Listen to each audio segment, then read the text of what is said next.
Tuto numéro 12, reconnaître les plantes sauvages comestibles avec aujourd'hui le pourpier.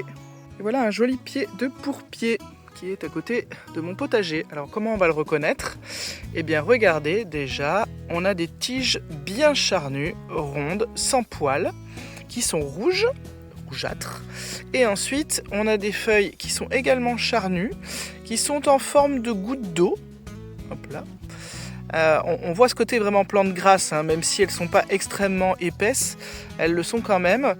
Et elles vont ensuite avoir ici, donc vous voyez ça s'étale, hein, de manière générale le pied est relativement étalé. Et on va avoir ensuite des petites fleurs jaunes à 5 pétales. Alors là elles sont pas encore, elle n'est pas encore en fleurs, mais j'ai des pieds qui sont plus en plein soleil, qui ont déjà leurs fleurs jaunes. Parce qu'il faut savoir que c'est une plante qui aime les sols tassés et secs et ensoleillés. Alors dans le pourpier, tout se mange, que ce soit la tige, les feuilles et les fleurs. Alors elles vont avoir, donc surtout les tiges et les feuilles, elles vont avoir un goût assez frais et légèrement citronné. On a vraiment ce petit côté acide qui est très agréable. Et du fait de sa texture, moi c'est vraiment une plante que je vais apprécier en salade, typiquement donc crue. Donc encore une fois on peut manger les tiges, alors plus elles sont jeunes, plus elles sont agréables et croquantes. Et on va pouvoir également utiliser les fleurs en déco.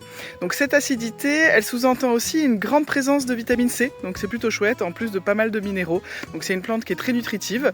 Malgré tout, on a un petit peu d'oxalate dedans, donc on s'en fait des salades, mais pas des kilos non plus tous les jours, mais je m'inquiète pas pour ça.